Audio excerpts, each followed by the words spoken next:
Hey Ghee fam, welcome back to Spill the Ghee, where we serve the hottest tea.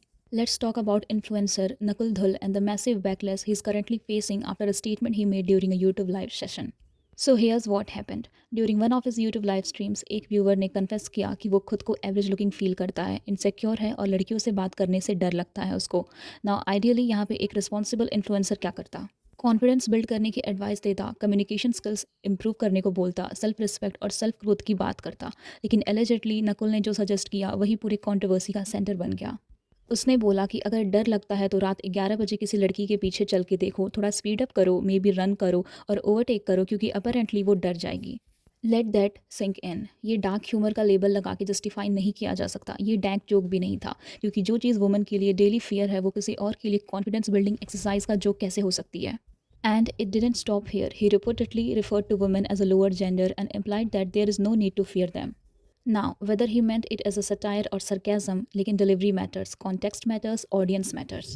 Especially when you have over a million followers. जब आपके पास लाखों followers होते हैं, especially young male audience, तो आपके words सिर्फ jokes नहीं रहते, वो influence बन जाते हैं। इंडिया जैसे कंट्री में जहाँ वुमेन ऑलरेडी सेफ्टी एंजाइटी के साथ जीती हैं, late night walking, cab rides, unknown footsteps behind them, ये सब रियल फियर्स हैं। ऐसे में किसी को बोलना कि जाके किसी लड़की को रात में फॉलो करके डराओ, दैट हिट्स डिफरेंटली।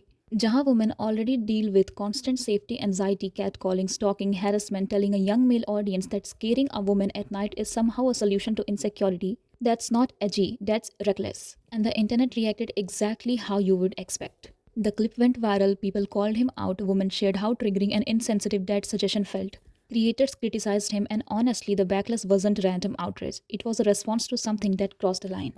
अब कुछ फैंस डिफेंड कर रहे हैं कि it was just a joke, पर एक बेसिक रूल होता है ह्यूमर का, punch up not down. Satire power को चैलेंज करता है, वल्नरेबल ग्रुप को मॉक नहीं करता। जब जोक किसी ऑलरेडी अनसेफ रियलिटी को ट्रिवलाइज करे तो वो जोक नहीं रहता। And the most disappointing part, no clear apology, no accountability, no acknowledgement of how serious those words were. Silence sometimes damage को और बड़ा बना देता है। Because when you are an influencer, especially one with a young male audience, your words shape perception. Influencer culture में shock value का trend चल रहा है, जितना आउटरेजियस स्टेटमेंट उतना ज़्यादा वायरल क्लिप। लेकिन virality without responsibility is dangerous, क्योंकि अगर 1% लोग भी उस एडवाइस को सीरियसली ले लें तो कॉन्सिक्वेंसेस ऑनलाइन नहीं, रियल लाइफ में होते हैं। And calling women a lower gender, that mindset itself explain why the backlash is so strong. Because we are in 2026, conversations around equality, safety and respect aren't optional anymore. ये controversy सिर्फ एक creator के बारे में नहीं है, ये reminder है कि प्लेटफॉर्म एक प्रिविलेज है। इन्फ्लुएंस सिर्फ इंगेजमेंट नहीं होता, रिस्पॉन्सिबिलिटी भी होती है। अब देखना ये है, क्या ये सिचुएशन लर्निंग मोमेंट बनेगी, जेन्युइन अपॉलॉजी और एक्नॉलेजमेंट आएगा, या फिर इग्नोर करके मूव ऑन कर दिया जाएगा।